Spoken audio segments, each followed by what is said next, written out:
The dust of the Great Rift Valley hangs heavy, a pale shroud over a land gasping for breath. It's here, in this crucible of survival, that an old man, a whisper of the ancient earth itself, encounters a sight that chills him to the bone. A lioness, once the embodiment of regal power, now a gaunt specter of her former self, surrendering to the slow, merciless grip of starvation. For 6 days, against all instinct and every whispered warning of the wild, he brings her sustenance. And on the 7th, she rises, not with renewed ferocity, but with an urgent, unspoken plea, ready to show him something truly unbelievable. Before we dive in, let us know where you're watching from in the comments, and if you believe kindness exists in the wild, hit that like button and subscribe. The lioness was a creature sculpted by famine, her ribs a stark xylophone beneath a hide that hung loose and dull. Her eyes, usually molten gold, were clouded with a despair that mirrored the parched landscape. The man, Elias, had lived his entire life by the rhythms of this land, understood its cruelties and its fleeting moments of grace. He knew the law of tooth and claw, the unforgiving cycle. Yet, something in the lioness's profound surrender, her almost human-like resignation as she lay beneath a withered acacia, stirred a compassion that defied logic. He had seen lions before, magnificent and terrifying, but never one so utterly broken, so close to the precipice of oblivion. The air itself seemed to crackle with the tension of her fading life, the silence of the plains amplifying her shallow breaths. Every instinct screamed at him to retreat, to let nature take its course. But something deeper, an ancestral echo of shared existence on this ancient land, held him fast. This was not merely an animal dying. It felt like a part of the valley itself was extinguishing. But something was about to shift in that silence. Elias was a man whose skin bore the cartography of seasons, etched with the sun and wind of 70-odd years. He moved with the quiet economy of one who understood the energy cost of every gesture in a land where resources were always a gamble. His dark, weathered face was framed by hair the color of dried silver grass, and his eyes, though aged, held a keen, observant light that missed little. He wasn't a ranger in any official capacity, nor a scientist. He was simply a part of this landscape, a man who had walked its contours since boyhood, who knew the names of the plants, the habits of the animals, and the subtle shifts in the wind that heralded change. His connection to this place was primal, a quiet custodianship rather than ownership. The lioness, when he first stumbled upon her during one of his long, solitary walks, was little more than a dun-colored heap against the equally parched earth. She didn't acknowledge his presence with so much as a flicker of her tail or a flattening of her ears. Her head lay heavily on her paws, and her breathing was a shallow, almost imperceptible rise and fall of her skeletal flanks. He could see the sharp delineation of her spine, the jutting points of her hips, the way her skin, devoid of subcutaneous fat, draped like a loose shroud over her bones. This was not the aftermath of a lost fight or an injury from a hunt. This was the slow, agonizing attrition of prolonged hunger, a withering away from the inside out. He had seen droughts before, many of them, each one carving its signature of hardship onto the face of the valley. The earth would bake to the consistency of fired brick, the rivers would shrink to sluggish trickles and then to disconnected pools of stagnant water, and the vast herds of wildebeest, zebra, and antelope that gave the plains their vibrant pulse would become ghosts, migrating to far-flung, uncertain pastures, leaving a vacuum of life and an abundance of silence in their wake. But this year, the drought had a particular viciousness. The short rains had failed entirely, and the long rains were tragically overdue, a forgotten promise. The sun rose each day like a malevolent eye in a sky bleached of color, and the heat pressed down with an almost physical weight, shimmering above the baked ground in waves that distorted the horizon and made the skeletal silhouettes of distant acacia trees tremble. The air was a convection current, dry and searing, stealing the moisture from every living thing. For 3 days, Elias had observed her from a distance that respected her wildness and his own vulnerability. He would find a termite mound or a cluster of rocks that offered some concealment and watch, his heart a heavy stone in his chest. He knew the unwritten laws of the wild, the brutal, efficient constitution that governed survival.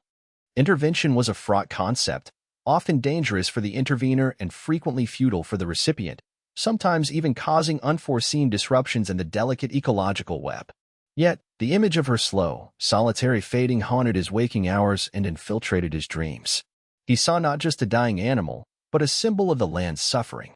He thought of the scavengers, the hyenas whose eerie, whooping calls seemed to carry a greater boldness on the night air, their shadows growing longer in his mind, the vultures, those patient undertakers of the savannah, that had begun to etch lazy circles high in the brassy sky, a silent, knowing vigil. One evening, as the sun bled out across the western escarpment, painting the sky in bruised purples and fiery oranges, a sound drifted across the still air, a low, guttural growl, impatient and hungry. It wasn't from the lioness. It was a hyena, perhaps a scout, drawn by the undeniable sin of weakness, testing the boundaries of the dying queen's dominion. It was a subtle but chilling reminder of the forces gathering at the periphery of her fading life, waiting for the final chapter to unfold. The landscape itself was an antagonist, an active participant in her demise. The once lush grasslands that carpeted this part of the valley were now reduced to brittle, straw-colored stubble, offering neither sustenance nor concealment. The river that usually provided a life-giving artery through this region was now a wide, sandy scar, its bed a mosaic of cracked mud and sun-bleached stones. The watering holes, those vital oases, had shrunk to muddy seeps, churned by the desperate hooves of the few remaining creatures. Elias knew this specific territory intimately. It was an area characterized by scattered koppies, small, rocky hills, and dense patches of thorn scrub, usually a refuge for wildlife, a place of hidden springs and shaded ambush spots. Now, it felt more like a trap. He began to suspect that there was more to the lioness's plight than just the overarching scarcity of game. A lone, healthy lioness, even in lean times, was a supremely capable hunter. Her current, utterly depleted state hinted at a deeper, more complex vulnerability, some unseen anchor that prevented her from roaming, from following the scent of distant prey. He had seen the faint, days-old tracks of a small group of zebra, their prints light on the baked earth, heading east towards the slightly less desolate highlands, a desperate, fleeting mirage of sustenance that she clearly had been unable or unwilling to pursue. A persistent, gnawing question began to form in his mind. Why was she so utterly alone? And why had she allowed herself to deteriorate to this critical, almost irreversible, point without a fight? Was she old, past her prime? Or was there another reason, something hidden from his sight, that kept her rooted to this particular, unforgiving spot? On the third day of his silent, sorrowful vigil, Elias made a decision that went against the grain of a lifetime spent observing the natural order without interference. He had with him a small, carefully wrapped portion of biltong, dried meat, a staple of his own lean existence, and a gourd of water. He approached her resting place with a slowness that was almost reverent, his feet making little sound on the dry earth. He spoke to her in low, calm Sesotho, the language of his childhood, the words not meant for literal comprehension but as a carrier wave for his intent, a gentle reassurance he might use with a frightened calf. The lioness, who had not moved for hours, slowly, agonizingly, lifted her heavy head.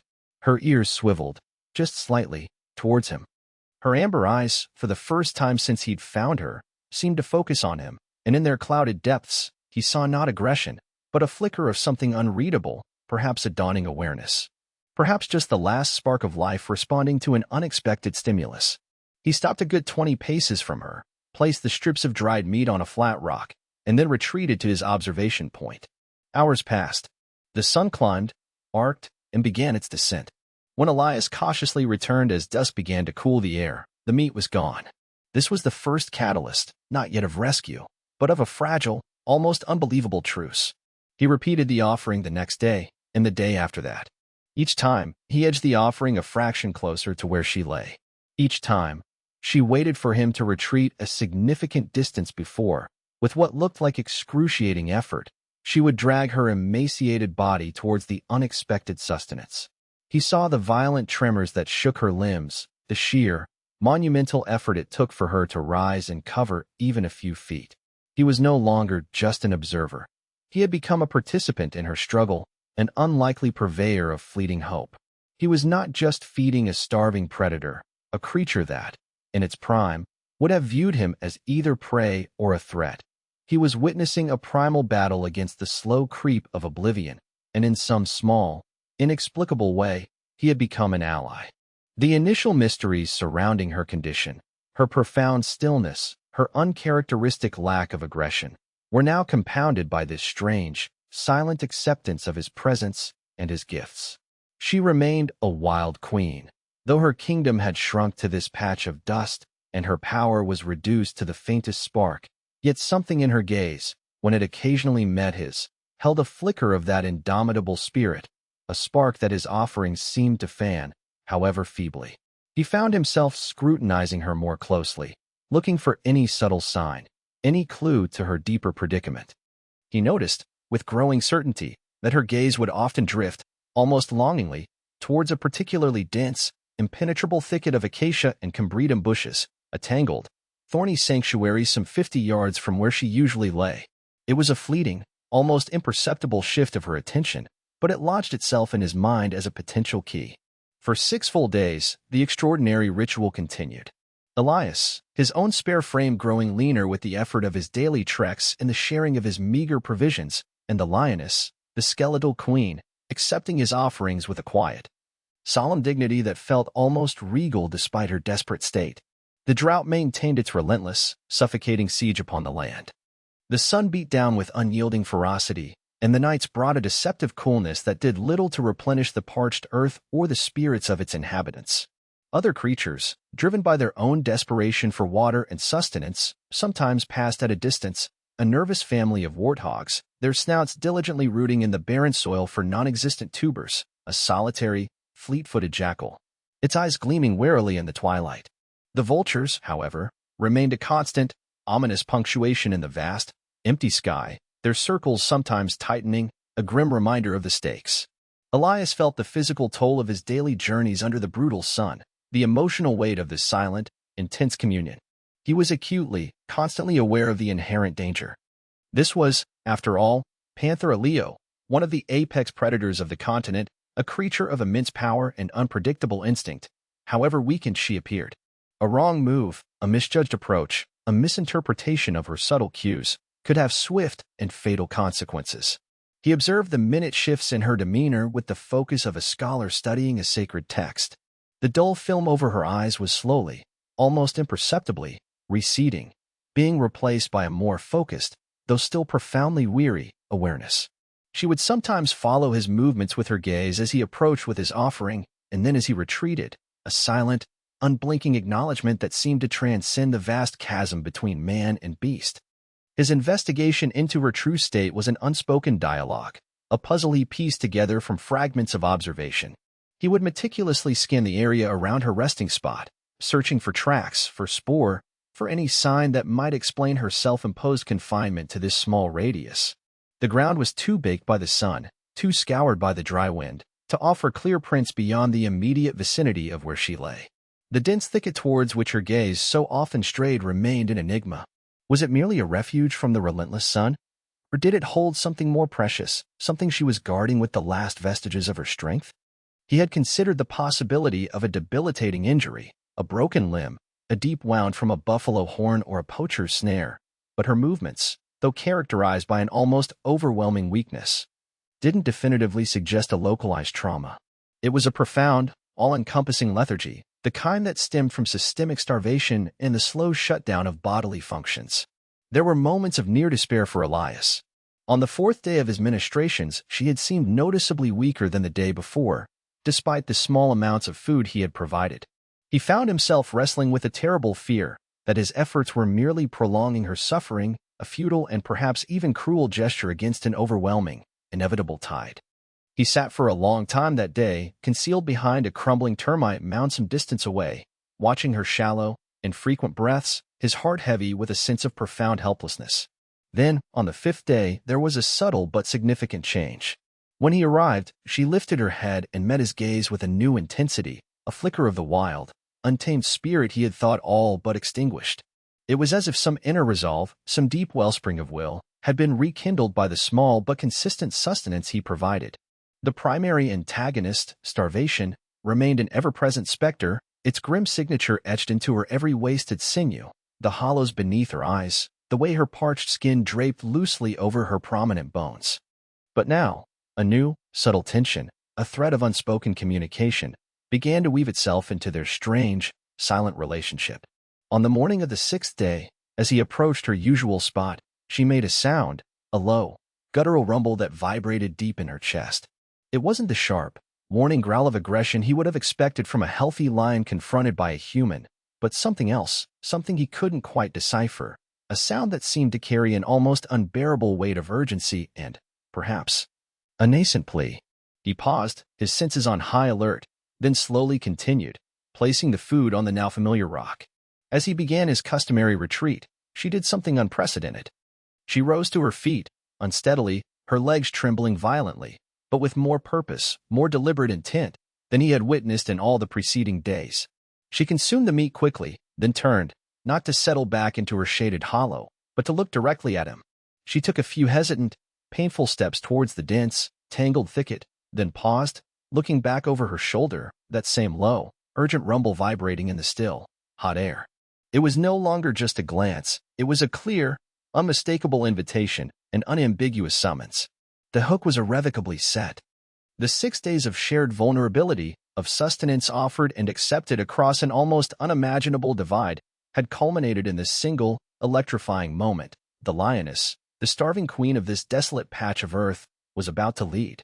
The 7th day dawned with the same brassy, unforgiving glare as all the others, but the air felt different to Elias, charged with an almost palpable sense of unspoken anticipation. He had packed a little more water than usual in his goatskin bag, and a slightly larger portion of dried meat, carefully softened overnight. He found the lioness not in her usual resting place, but standing, albeit shakily, at the edge of the thorn scrub, her gaze fixed on him as he approached. There was no hesitation in her manner now, only a quiet, compelling insistence. She waited for him to get within a certain, unspoken distance, then turned and began to walk, slowly, deliberately, into the tangled labyrinth of thorns and shadows that she had so often glanced towards. This was the inciting incident, the undeniable pivot upon which their strange, silent story would now fully turn. Her earlier, subtle hints, the fleeting glances, the low, plaintive rumbles, now coalesced into this clear, unequivocal action. Elias felt a prickle of apprehension run down his spine, mingled with a profound, irresistible curiosity. He had trusted his instincts, his deep empathy for this suffering creature, to bring him this far, to compel him to offer aid to an animal that could extinguish his life with a single, contemptuous swipe of its paw. Now he understood, he had to trust the lioness.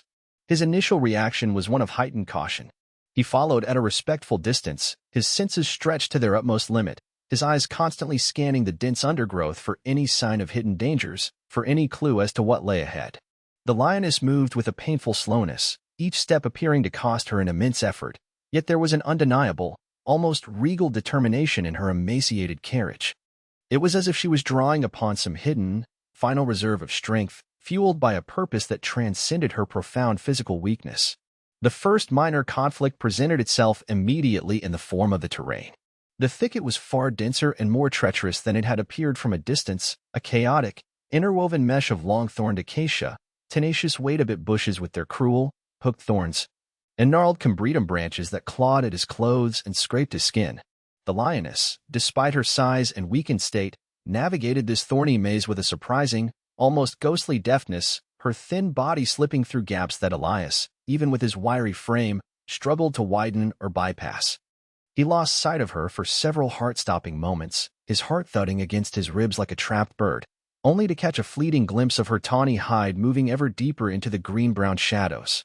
The silence within the thicket was profound, almost suffocating, broken only by the sharp rasp of branches against his passage, the crunch of dry leaves underfoot, and the lioness's occasional soft, guttural grunt, a sound that seemed designed to urge him onward, to reassure him of her presence. The deeper they ventured into the scrub, the more the tension escalated, coiling in Elias's stomach. The air within the thicket was stifling, close and heavy with the scent of dry earth, decaying leaf litter, and something else, something musky and distinctly, powerfully feline. Every few minutes, the lioness would pause in her labored progress, look back towards him, and wait for him to catch up, her amber eyes holding his with an unwavering, almost hypnotic intensity. It was a silent, continuous communication, a reassurance that he was meant to follow, that this journey had a destination. Elias began to understand, with a growing sense of awe and trepidation, that this was no random wandering, no desperate, aimless search for shade or water. She was leading him to a specific place, a place she clearly knew intimately, a place of significance. His mind raced with possibilities, each one more unsettling than the last. Was she gravely injured in a way he hadn't been able to discern, leading him to a secluded spot where she felt safe enough to finally collapse? Was there another lion, perhaps a mate or an older cub, trapped or in even worse condition. The heat was relentless, even in the dappled, insufficient shade of the thicket. Sweat stung his eyes, and the thorns drew blood from his arms and face. He focused on the lioness, on her steady, if agonizingly slow, progress, drawing strength from her indomitable will. He began to investigate his surroundings more closely as they moved, his eyes scanning the ground for tracks, the surrounding bushes for any unusual signs.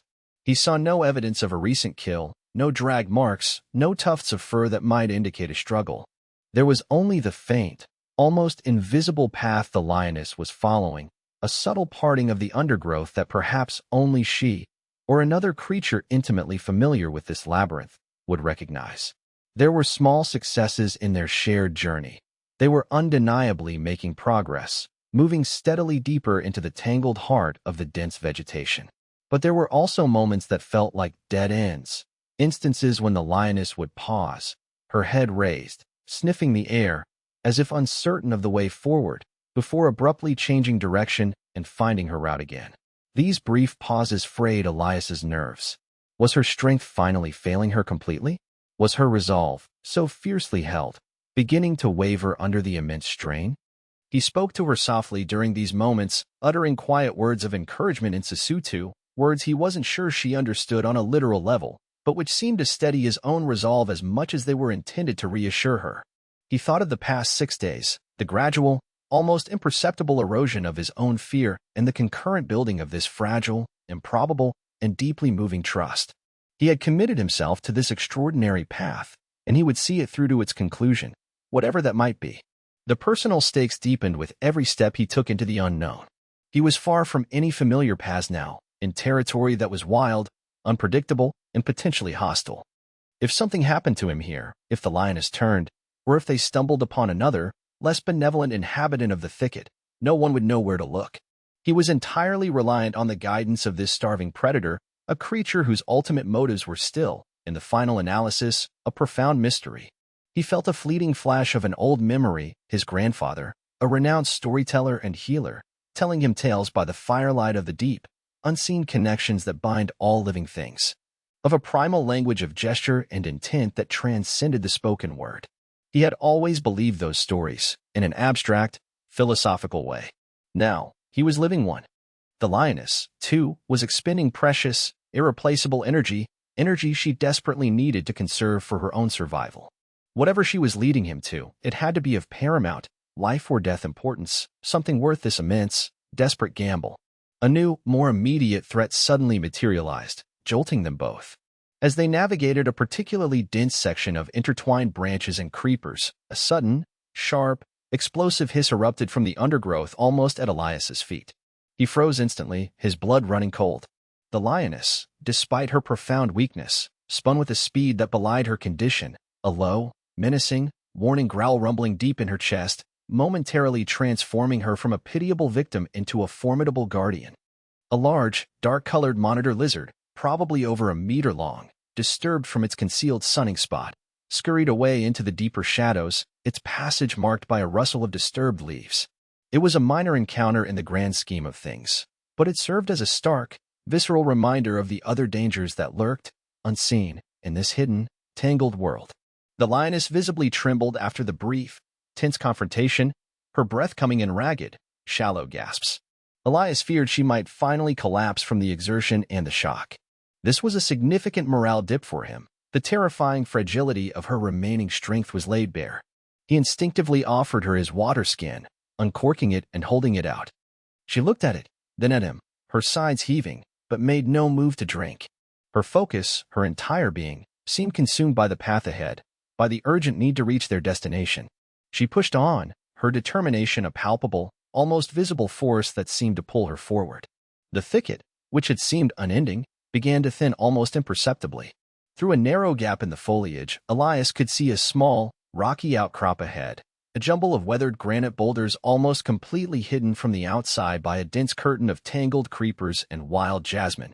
The lioness made a beeline for it, her pace quickening just slightly, a new urgency in her movements. She reached the base of the rocks, then paused, looking back at him one last time.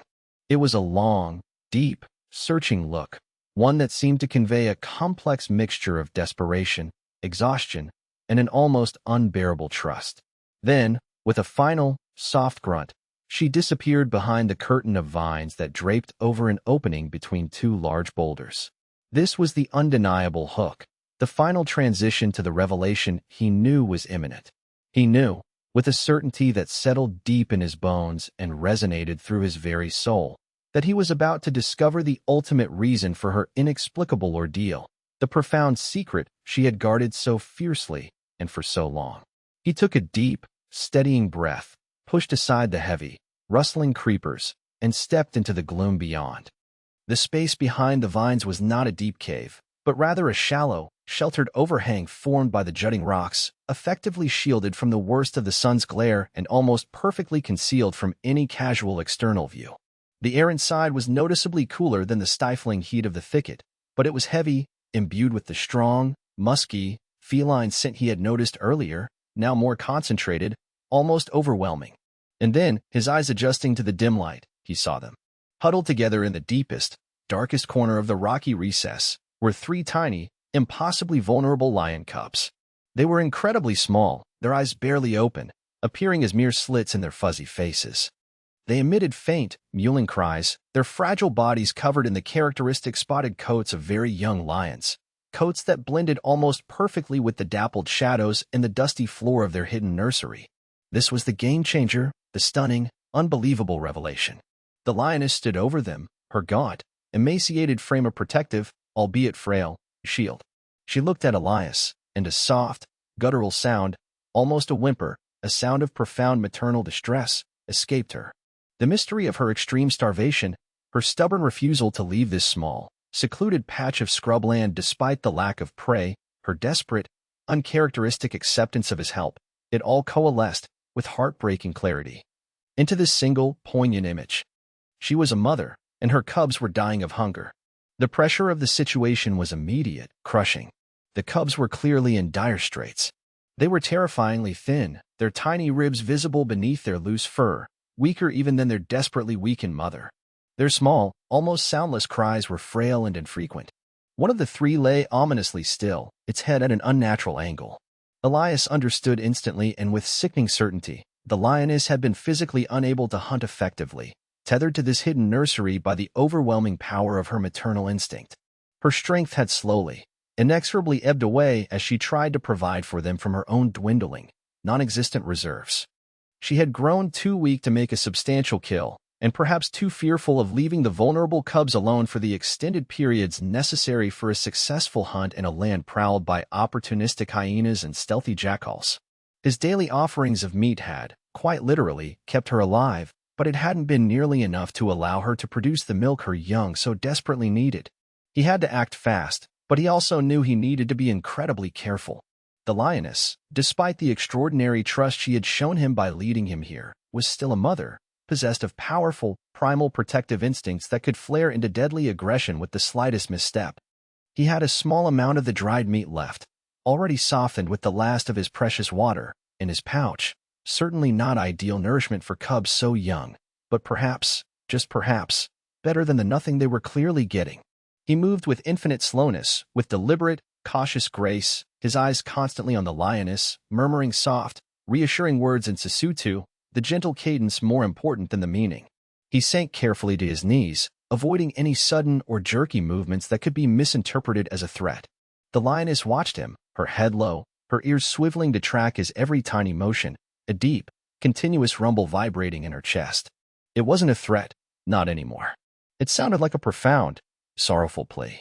He held out a small, moistened piece of the meat on the tip of his forefinger, extending it slowly towards the nearest, weakly stirring cub. The lioness tensed for a fraction of a second, her muscles coiling almost imperceptibly beneath her loose hide. Then, just as quickly, she relaxed, a tiny, almost invisible sigh escaping her. It was a terrifying, electrifying moment of shared vulnerability, a silent negotiation of trust over instinct. The cub, guided by the scent of moisture and protein, nuzzled weakly, blindly, at his finger, its tiny, toothless mouth trying to latch on. The scene was set for the fragile climax, the delicate, unprecedented act of providing aid, attempting to bridge the vast, unbridgeable gulf between man and wild, all under the intensely watchful, golden eyes of a desperate, starving mother. The survival of these tiny, precious lives hung in the balance, utterly dependent on this fragile, improbable, and unprecedented alliance. The atmosphere within the shallow cave was thick with a primal, almost sacred tension. The only sounds were the faint, whispery, kitten-like cries of the two struggling cubs, the lioness's ragged, shallow breathing, and the carefully controlled sound of Elias's own breath. Dust motes, illuminated by the slivers of sunlight that managed to penetrate the dense vine curtain, danced in the still, heavy air like tiny, incandescent spirits. He focused all his attention on the cub nearest him, the one that had shown a faint flicker of response to his outstretched finger. He gently, patiently, guided the small, moistened morsel of meat to its mouth. After a moment of helpless, instinctive fumbling, the tiny creature began to suckle weakly, a faint, almost imperceptible tremor running through its small, fragile body. The lioness watched, her amber eyes fixed on his hands, on her cub, her entire being concentrated on this delicate interaction. She made no move to intervene, her profound stillness a testament to the extraordinary, almost unbelievable trust she had placed in him, or perhaps, more starkly, a testament to her own profound exhaustion and utter desperation. This was the extended, layered confrontation, not a battle of physical strength or dominance, but a desperate battle for life, a delicate, unspoken negotiation across species lines, played out in the dim light of a hidden den. Elias worked with painstaking care, his movements infinitesimally slow and deliberate. He offered tiny, easily managed morsels to each of the two cubs that still showed signs of life, encouraging them with soft clicks of his tongue. The third cub, the one that lay so tragically still, he touched gently on its flank. There was no response, no flicker of life. A sharp pang of sorrow, keen and deep, shot through him, a silent, shared grief with the mother who had fought so valiantly, so hopelessly, against such overwhelming odds. He understood her sacrifice now, the slow, agonizing starvation she had willingly endured to give these little ones even a fleeting, desperate chance at life. His own discomfort, the cramped, awkward position, the aching in his knees from kneeling on the hard rock, the immense emotional strain of the situation, faded into utter insignificance when measured against the enormity, the sanctity, of the moment.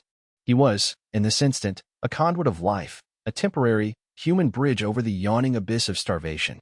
The lioness let out a soft, sighing groan, a sound that seemed to carry the accumulated weight of her long, solitary ordeal. She nudged one of the weakly feeding cubs with her great, bony muzzle, a gentle, infinitely tender maternal touch. It was a moment of profound, unutterable connection, a silent acknowledgement that transcended fear, instinct, and the ancient enmity between their kinds.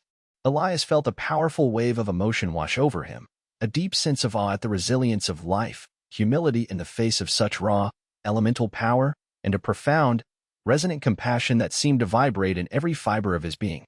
He had come to this hidden place following the desperate trail of a starving lion, and he had found himself at the very heart of creation, witnessing the fierce, unyielding, and ultimately triumphant power of maternal love.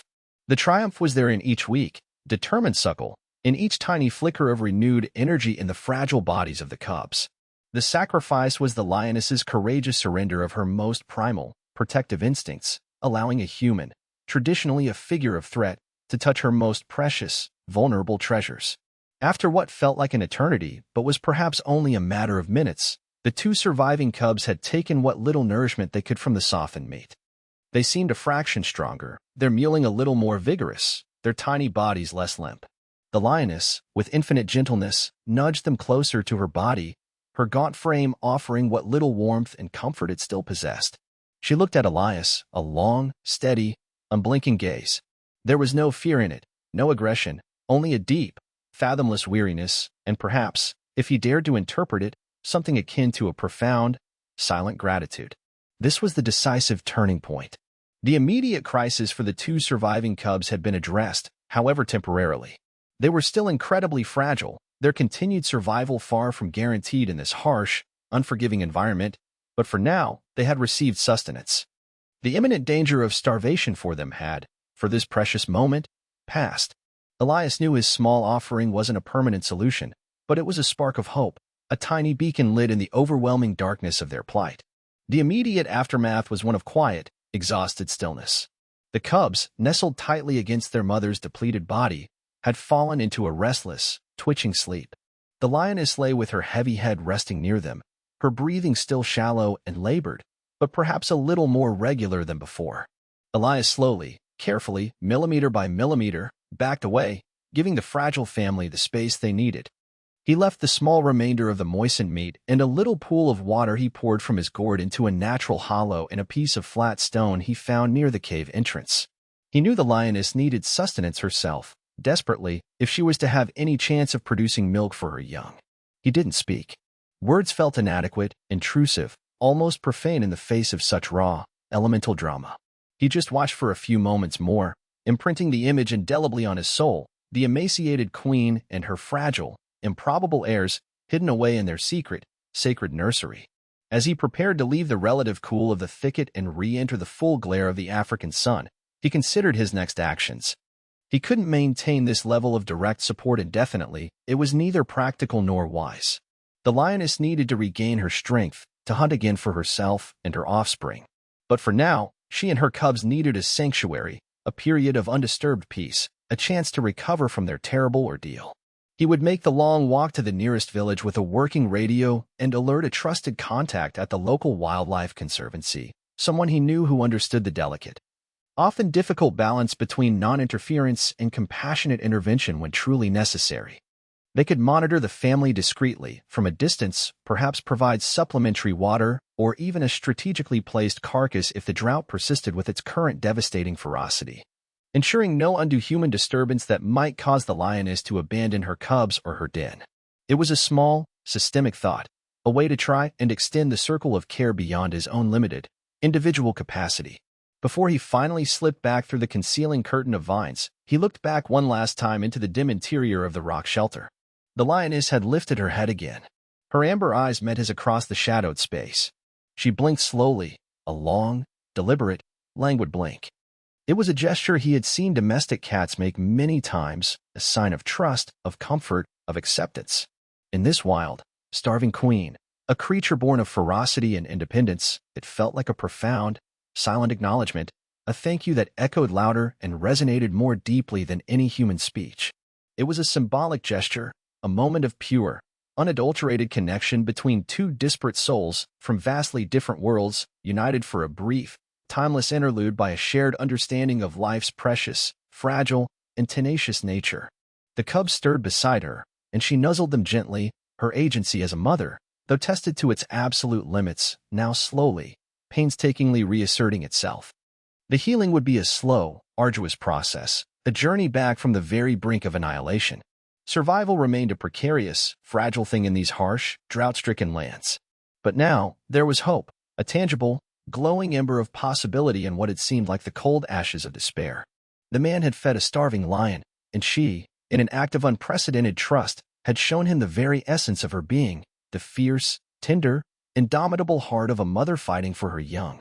He emerged from the thicket into the full, almost blinding glare of the afternoon sun, blinking against the sudden brightness, the world outside seeming stark, loud, and almost alien after the hushed, sacred sanctity of the hidden cave. He carried with him not a trophy, not a story of conquest or adventure, but a profound, humbling sense of reverence. The image of the lioness, curled protectively around her vulnerable cubs, a fragile bastion of life against the encroaching, indifferent wilderness, would remain with him, etched into his memory, for all his remaining days. He walked away, leaving them to the quiet guardianship of the ancient stones and the whispering thorns, the sun beginning its slow, majestic descent towards the horizon, painting the vast, empty sky in hues of tentative promise, and then, for the first time in what felt like an age, a gentle, restorative silence, filled only with the distant hum of unseen life, returned to that small, hidden, and now sacred, corner of the savannah. Thanks for watching. If this story touched you, give it a like and subscribe for more wild moments of wonder.